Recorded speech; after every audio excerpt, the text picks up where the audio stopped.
Hi. Sorry about that. What? It's doing this. Hi. Welcome to Angels, God, and Me. I'm your host, Mary Amy, coming to you live. My site is listed on the screen, maryamyofficial.com. As an intuitive wisdom coach and empath, I'm ultra-sensitive and capable of understanding and knowing your spirit. I've joined forces with the four elements of nature to be in the flow. Let's begin to transition bad luck and bad karma with goodness. Angels are celestial beings performing acts of kindness for humanity.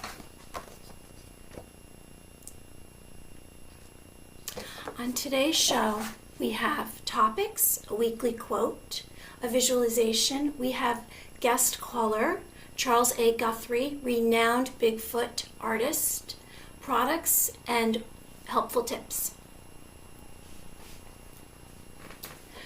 This week's quote comes from Saint Teresa of Avila, and she said, to have courage for whatever comes in life. Everything lies in that. She was a mystic, a writer of mental prayer, and this is her story, her words, The Interior Castle. She was the patron saint of sick people. She was born 1515 and she passed in 1582. And I have read portions of this book, and she talks about getting to a spiritual place, and she designs the book like it's in a castle. It's very interesting, and I don't even know if I have the spiritual intellect to get through this book, but I believe in the quote that she said. Let's start with a visualization. What I know from my experience as an empath intuitive is that we all have energy, an energy field around us. Okay? So this is an example of somebody who has negative energy inside and outside their energy field. As an intuitive, I can sense the mental, physical, spiritual, and emotional characteristics that you store around you, the energy field around you. And I see within that field your emotions, experiences, images, symbols in my mind's eye, my third eye. Okay, so let's close our eyes and breathe. Let out, release old energy and thoughts from our minds. Let's breathe in new possibilities. Okay. I'd like you to begin to visualize an enormous, glowing, brilliant ball of light that encompasses your entire body, from your head down to your feet. Feel the warmth of this beautiful light.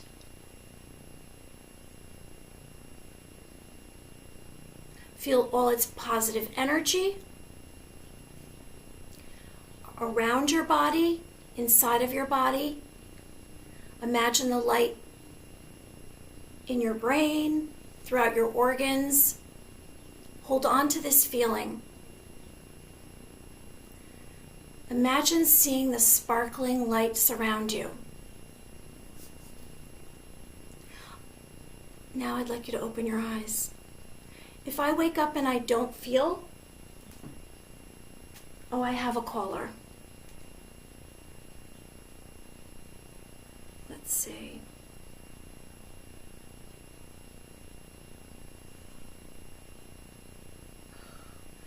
My goodness, she's calling from another country, and let's see if it works.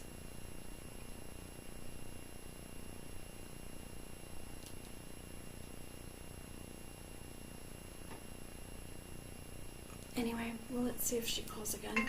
Oh, here it is. Hello!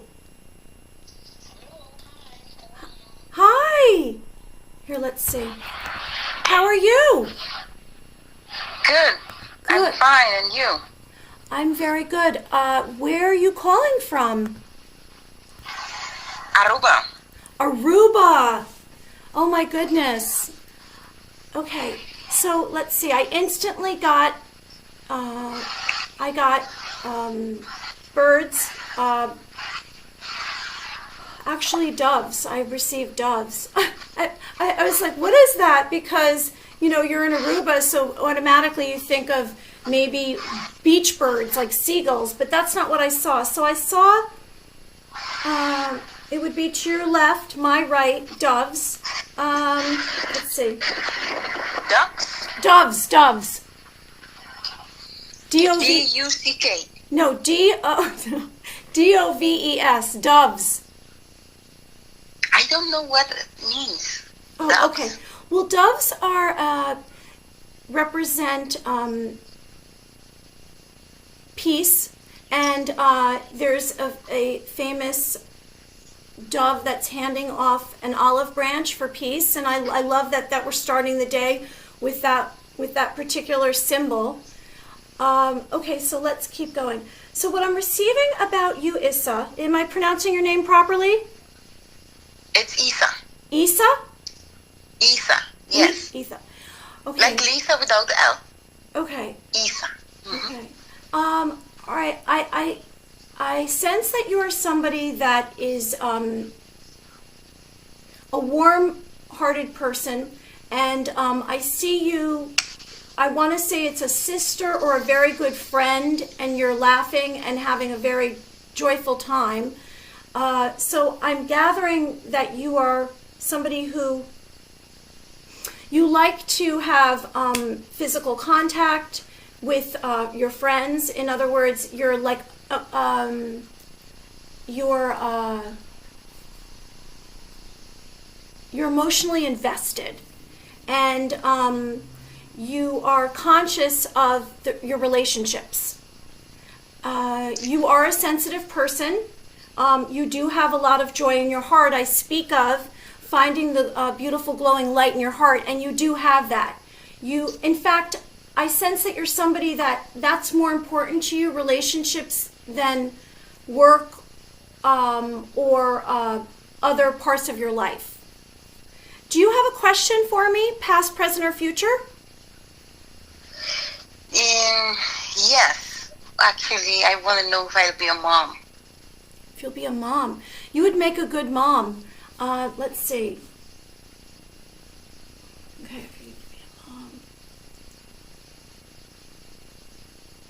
I do see that you are, you love children, and I do see you actually receiving a baby in your arms. Let's see. Right now, I'm sensing that it's someone else's baby, but you do have a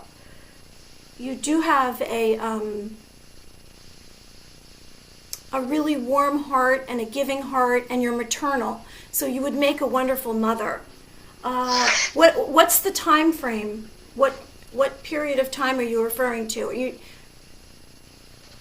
Well, I would say in the next 2 or 4 years, max. 2-4 years max. Yes. Wait, let's see. Can you ask me the question in like a full sentence? Like, yes. Will I have the baby? Yeah, that way? Yes. So one of the things I want to know is if I will be a mom, like meaning if I will be a biological mom, because I pretty much know if I'm not a biological mom, I will adopt a kid. So my question would be if I will be a biological mom in the next 2 or 4 years. Biological mom. I'm still getting a sense that you're receiving someone else's baby. I'm not getting that, but that's not to say that that's not possible. Let me see. You will have a child? and wherever that child comes from, you will make that child your own. Yeah. Because you have so much love. And children want me to adopt them. It's my job. Oh, is that your job? That's what I'm seeing, because that's all I saw. That's funny. Yeah. I work with orphans, and so it's very interesting because I love children very much. Yeah.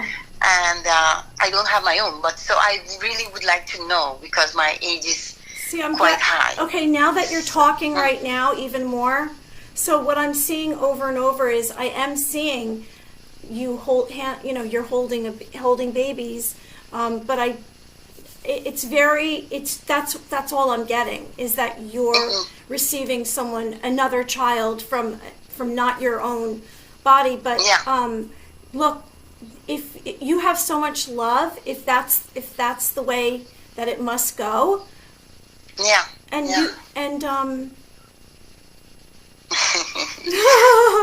a child it's innocent, and let's try to give as much love as we can. Yes, definitely. So I really was asking because I would like to know for the process, because you have to go through a certain process. You don't just get a kid. So this is why I was asking. Right. So also to know concerning my health, and it's like a decision. Usually they recommend not to mix both things because if you're trying to have your own biological child, it's a process, but it's also a process if you want to adopt. So both are separate processes, but if you combine them, I'm going to keep trying while I'm trying to adopt. What happens if you get both of them? It happens many times. People get overwhelmed. I still suggest that you try the process. Give it a try. The process of trying to conceive on your own. I don't think because you're not settled. It's not you have not fully made the decision. That means that it's a possibility, and it's necessary for you to try for your own self. Do you understand? Okay. Maybe put a time limit on it. Maybe say, okay, I gave it a try, instead of just ruling that out. Does that make sense? Yes. Okay. Okay? Yes. Because we don't want to have regrets, and I don't know, maybe you would always say, what if? So give it a try and see. But it sounds like you would welcome a child into your life no matter where this baby came from. Yeah, actually that's how I started in my job. I had no idea. It was very funny. I just met one of the children of my friend, and she has 3 daughters, and the last one was totally glued onto me. So it was very strange. I never really had any experience with children, and that experience was a life-changing process. So that was the first time, and then she was going through a lot of issues, and then I also met another lady with her son that was going through processes also. He ended up in the orphanage, but he came out. And another one also. So it happened 3 times before I moved into being a therapist with children, doing therapy with children. I never really knew that I had something different. I thought it was natural. Right. But parents tell me, oh no, that's not natural what you're doing. I'm like, oh, you're just saying that, Yes. So this is a beautiful story. It's a very beautiful story, and I'm so happy today that I'm hearing all this positive information, and I really appreciate you calling from Aruba, and let's follow up afterwards. I will text you afterwards, and I really am glad that you found me on Facebook, and I want to hear the rest of your story and where this leads. Yes. Okay? Definitely. Thank you so much, and it was, like I said, wonderful to speak to you, and I wish you the best. Prayers and hope and love to you.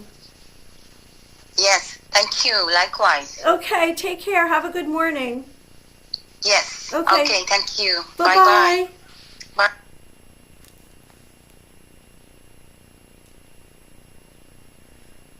Let's see, I received a call, and I just got a call from my caller. So, let me present. Our guest caller today is Charles A. Guthrie, a renowned Bigfoot artist, and he's calling from Arkansas. Hi, Charles. Hey. Hi, hold on one sec. I'm just presenting you. Charles from Northwest Arkansas, a renowned full-time artist of cryptids. Cryptids are supernatural, unexplained creatures like aliens, Sasquatch, or Bigfoot. Hi, Charles. Good morning. Good morning. Thanks for having me. Oh, I'm so. This is a very fun. You're a very fun caller, and the unexplained and supernatural is interesting to me, and I think a lot of other people who believe in the supernatural and love anything sci-fi or unexplained. So I'm actually right now, while we're speaking, I'm holding up a photo of you, and then I'm going to start to hold up some of your artwork. I read that you enjoy using different mediums for your art. Yes, I do. I started off sketching and pen and ink and stuff like that. Mm-hmm. Then about 6 years ago, I started painting acrylics. Mm-hmm. I'll try, anything really. I've sculpted a little bit. Mm-hmm. Not much of it.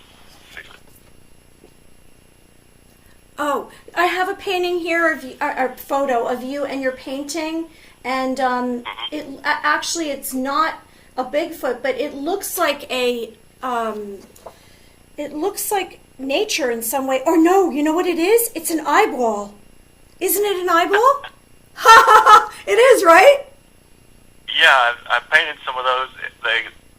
It's kind of inspired like a black hole or something in space. Is that the one? Well, it's like you have it on one of your sites, and it's showing how you're holding your brush. Okay, yeah. One that's probably an island, but it was an eyeball kind of look to it. The blue had like a black island or something in it. I can't remember. Yeah. Well, anyway, so let's. I'm so curious. Where's the model for all your paintings? And is this from your imagination? Is it actual research of Bigfoot references and stories?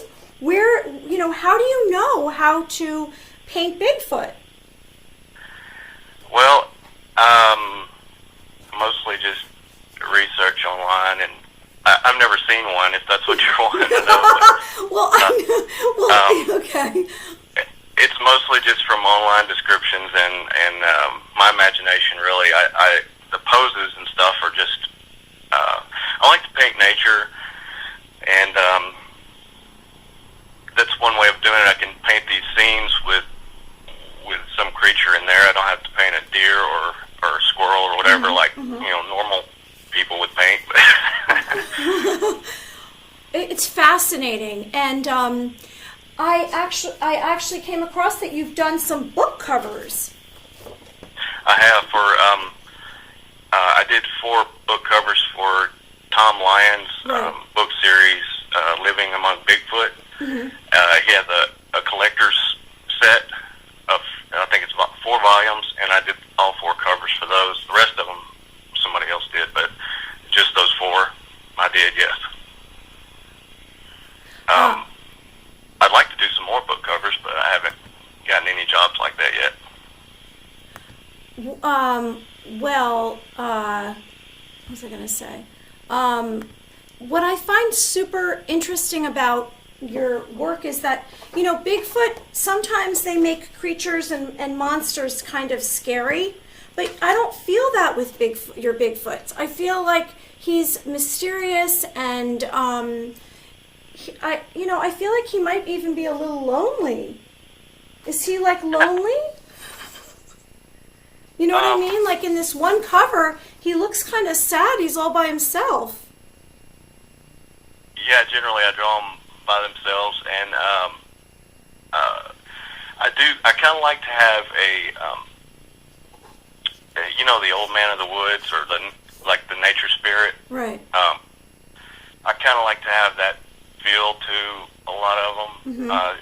Occasionally I do it more like I guess it depends on what mood I'm in, but most of them have that feel, like the old soul look to their face, and people like that, you know. Oh no, I think it's beautiful. It does have that look because he is an old guy. I mean, I did research on him, and the research said that there was over 1,000 sightings from 1818 to 1980 in the Pacific Northwest, and he's supposed to be 6 foot to 9 foot, and a hairy ape-like creature. So changing off a little bit, I also saw that you do as well paint alien. I have an alien and a I don't know. This is like a creature with teeth, fangs. So you don't just paint Bigfoot. You paint other kind of mythological creatures. Yes, and I like things that are like you said, mysterious or crypto creatures, things that you don't really have a picture of these. You know, it's just something I can use my imagination on it. Yeah. And that's fun for me to do. So yeah. I've always been interested in the paranormal and things like that. So it kind of fits with my interest. I don't know what painting that is that you see, but I have painted some aliens, and I'll paint more. I actually have a couple of UFO paintings. They're small, but really, yeah, that I did recently. They're on my Etsy store, but so a couple questions. Now, this is a fascinating occupation you have. Like you said, you're not painting what other people are painting, which is nature in a typical way. You're painting cryptids, and is that cryptids, and mysterious creatures. Do you have, do people around you, your friends or people that know you, are they involved in any of this, and they have an understanding of it, or they just have come to accept it? Because I know, being what I do, it's kind of people that I know now, it's not a big deal. Yeah, that's kind of the way it is. My friends think I'm weird anyway, but I just weird in a good way, though. Yeah, I think so. But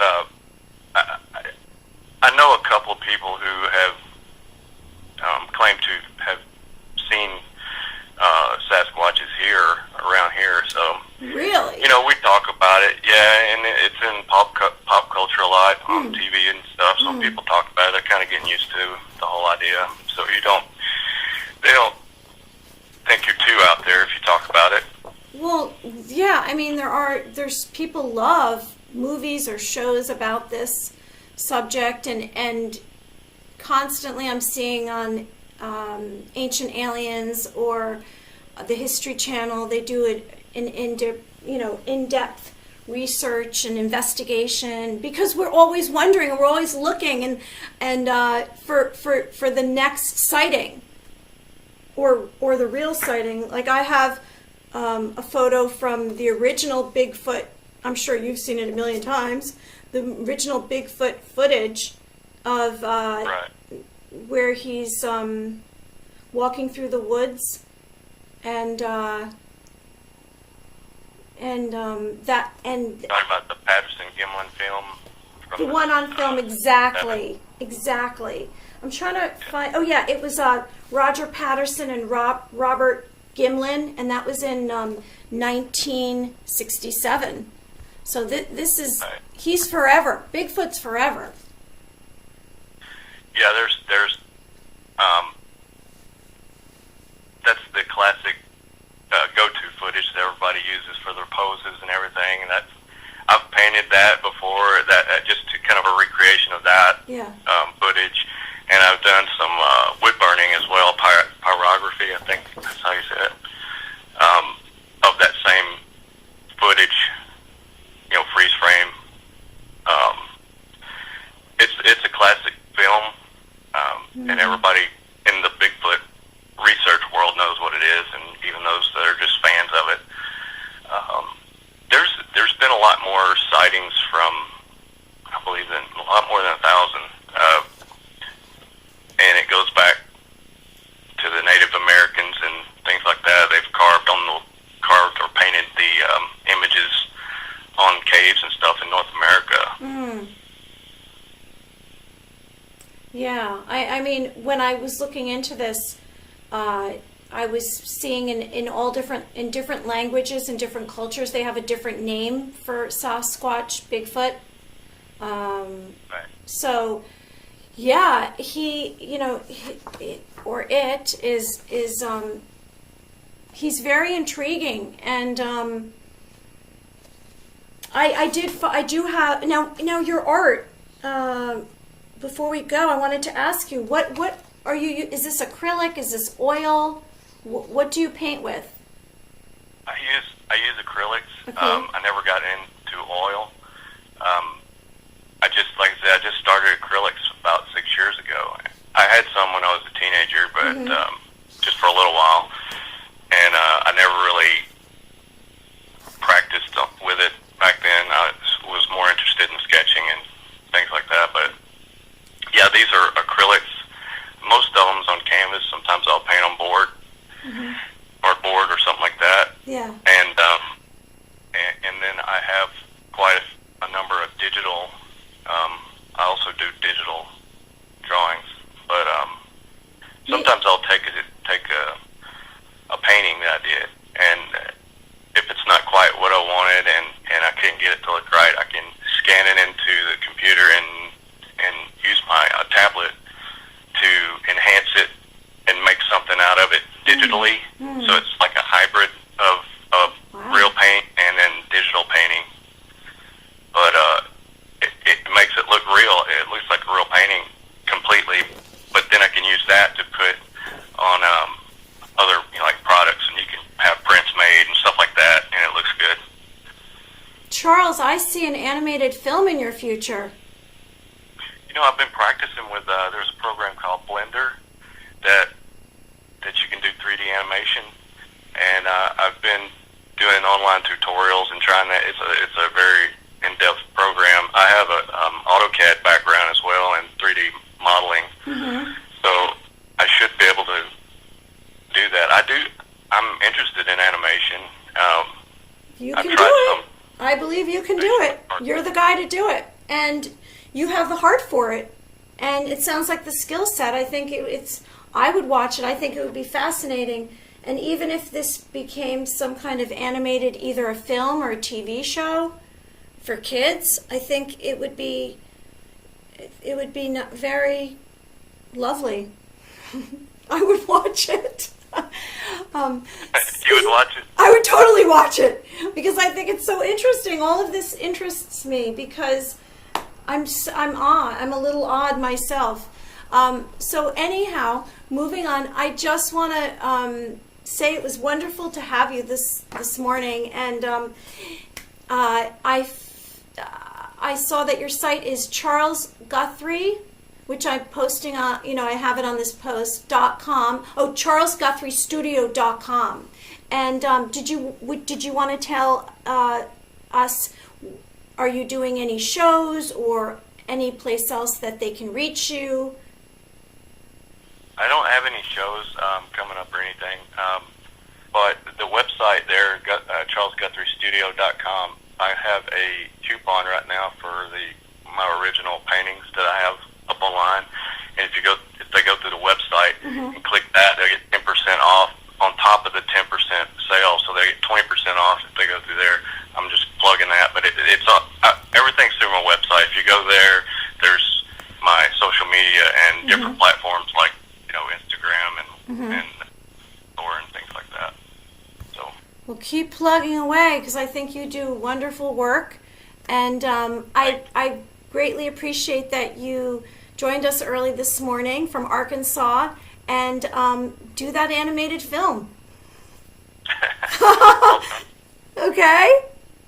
Thanks for having me on. Sure. How about, let's stay in touch, and best to I'll keep looking at your new Instagram posts. You can find Charles on Instagram as well. Yeah, thank you. I appreciate that. Okay, take care. All right, you too. Bye. Bye. Oh, that was so interesting to me, because I've been doing a bunch of research, and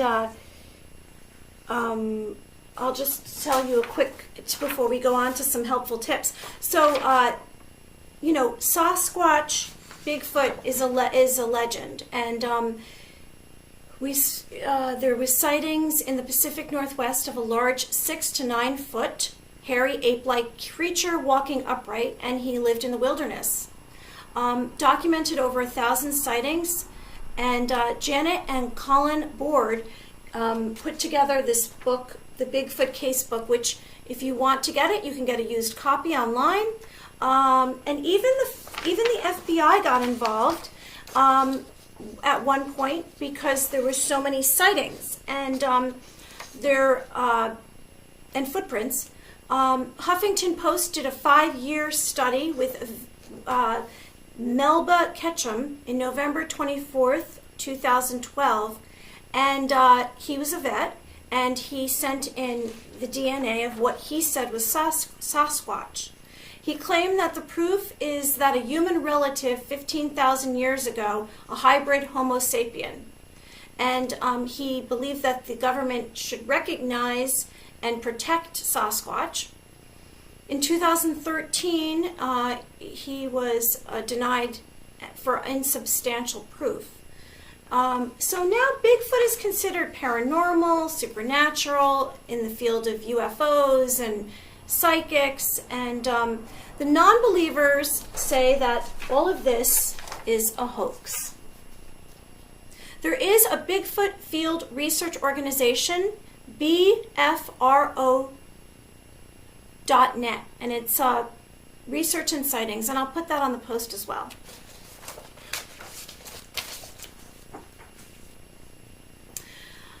I myself have not had Bigfoot experiences, but I have had angel encounters. It started back in 2018, and I was walking in my neighborhood, and this angel came up in front of me, and I saw in the third eye, like when I do a reading. That's why I turn to my left, because I'm focusing in to see something, because I'm receiving vibration in the form of images, symbols, anyway. So I saw this angel, and she was purple, and I now realize, and she was about this big, and she floated, and she was here. So it was like what a hologram would look like. It wasn't like solid, like a concrete person. It was more like a glow. It was a glowing light, and I didn't write down what she said to me at that point, except it was some sort of guidance to stay on my path. And she came up and she spoke. It was very, very soft energy that she had. And I realized that she's was one of my guardian angels. And then within months of that, I saw a pink fairy angel. And again, I was on a walk, not in the same neighborhood, and she was pink. And she kind of came over and whispered in my ear, and she said that everything would be all right, and she was looking to protect me. I was actually on a run, and I had slowed down at that point. And I knew she was a fairy angel because she in midair, she turned and then she flew away. And I thought, this is ridiculous, what I'm seeing. And you doubt, am I seeing this? I'm wide awake. Now, since I kind of got back into speaking of and painting angels, in August, I actually had a archangel visit me. And this is what happened. So when spirits began speaking to me, I guess it was, I don't know, 5-6 years ago, maybe more, maybe 8 years ago. Anyway, what happens for me is they know that I can hear them and see them. So when I close my eyes to go to sleep, it's like a stranger comes right up into your face. And at first, I used to jump up because it was instantly when I closed my eyes. Now I'm so used to it, and it's actually interesting to me. Well, one night, the end of 2019, I closed my eyes, and then I saw this hallway, and it would be if someone was standing 20 feet away from me. And down the hallway, there was, at first I said, what is that? And the wingspan was about 6 foot, and it was white, and all I saw were these wings, the side profile. And I was like, what is that?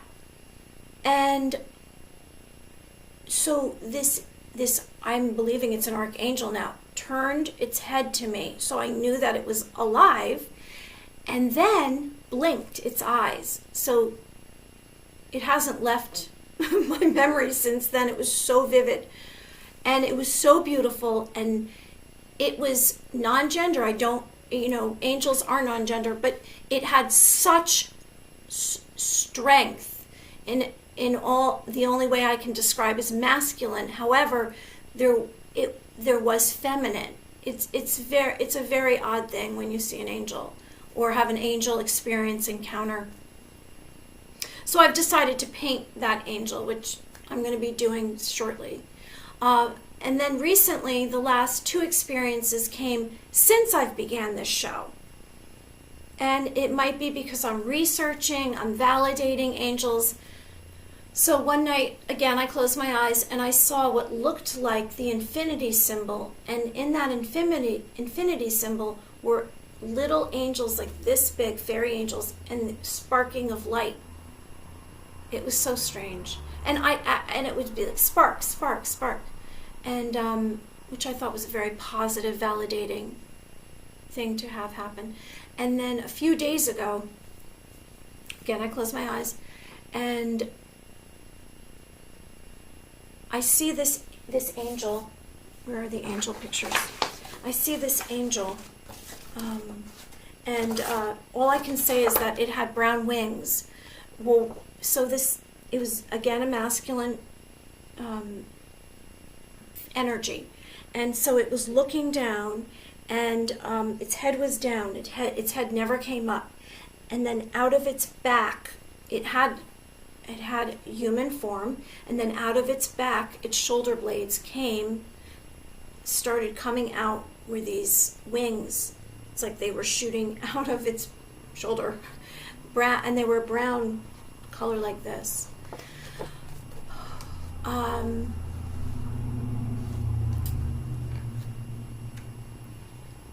I was asked recently, do angels come, are angels in human form? And we've all heard many stories of miracles with angels helping someone in need. So there's a person and you see them and they help you with something, and it's usually some kind of dangerous experience, and then that human vanishes, and we say, oh, that was an angel or a miracle. Most people believe in angels. Angels are made of light And there is believed to be a legion of angels that are in the realm between heaven and earth. And they say tens of thousands, even more than 100 million, occupy the realm. Possibly led by Archangel Michael. There are 9 ranks of angels. And angels are messengers and protectors for God.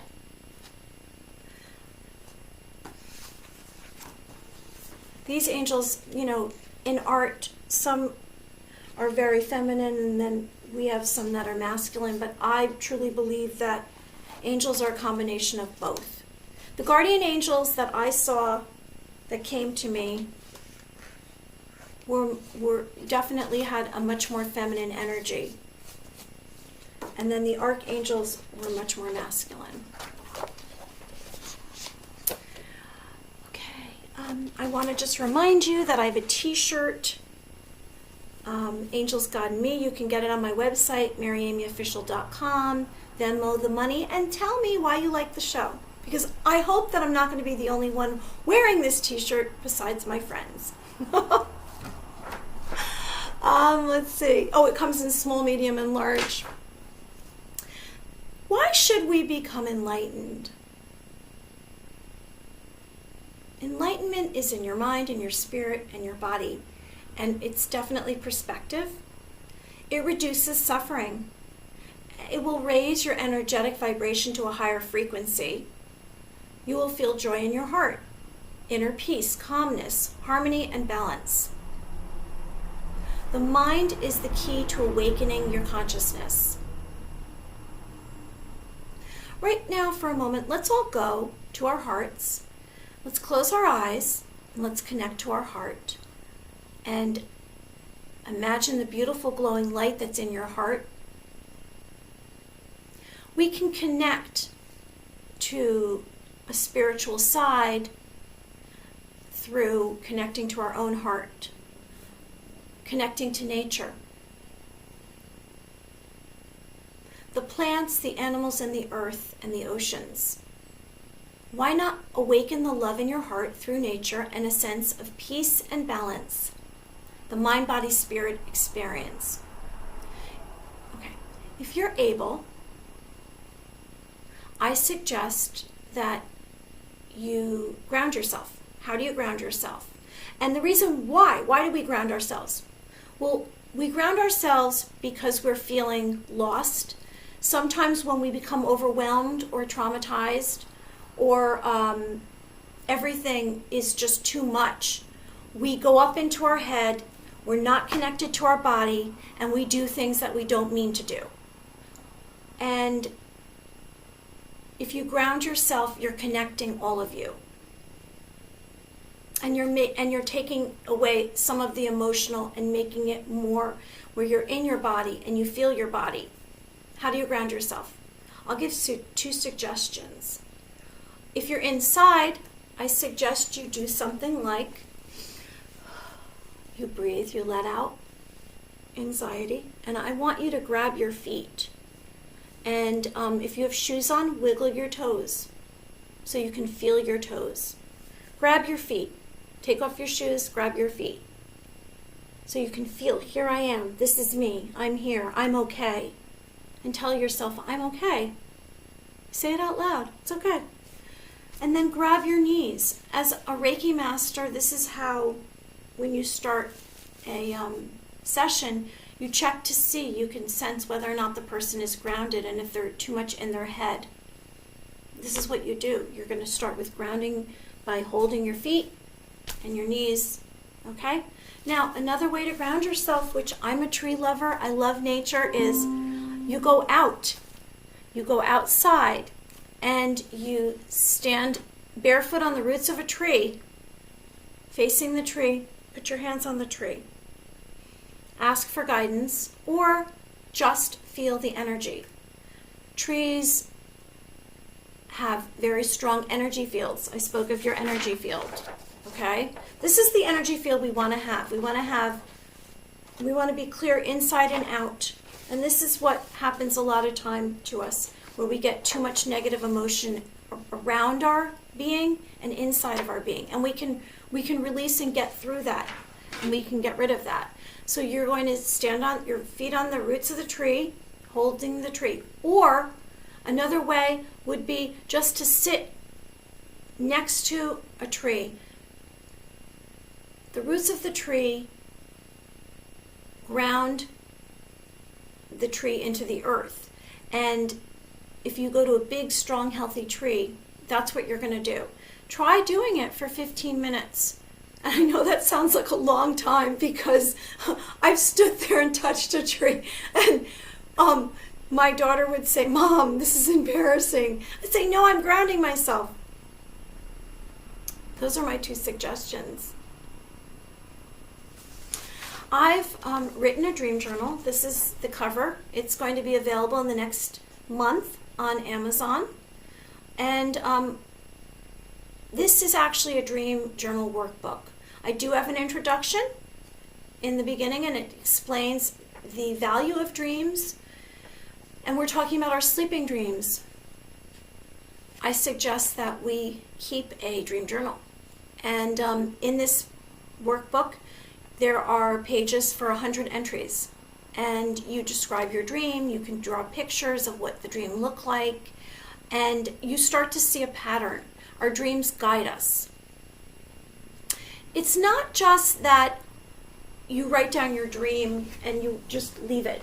You look back later on. Sometimes it takes me a year to look back at my dreams. But if you look back, or you start to experience the same dream over and over, you think, "Oh, this is repetitive," but it's really not. There's usually something in that dream that wasn't in the last dream, and it's a continuation of the last dream. Most of my life, I had dreams where I was running from something. And I guess it was 2017 I decided, after keeping the dream journal for 3 years, it took me 3 years, I hope it doesn't take you this long, I said, "You know what, that's it, I'm going to stop running." I'm consciously, before I went to sleep one night, I remember it was October 2017, I said, "I'm not going to run in this dream. If I have a dream about running, I'm not going to run." Well, that changed everything for me, because as soon as I said stop running, I got to see what was I running from. I got to see I shouldn't be so scared, and it took so much fear away from me. And I began more or less battling and getting through whatever had been bothering me, any obstacles in my life. And then everything kind of came to a head, and for actually a little bit, that's all I was doing was battling situations. And then now it's not like that. My dreams are related to my everyday life. They're not very strange, weird stories. They're more of what's going on with me today. In fact, sometimes I have premonition dreams where I dream something and then I wake up and I see that person or that situation happens. Okay, before we go, I just want to mention 2 things. I would like to mention karma. And so what is karma? Karma is the law of actions and effects. It's what you reap what you sow. Thoughts, words, and actions are very powerful, and I say that. I say all the time, let's have kindness in our thoughts, words, and actions, and be sensitive to every living thing. Because we think sometimes, oh, this isn't a big deal, but it goes from our thoughts to our words to our actions. A positive or virtuous action equals happiness.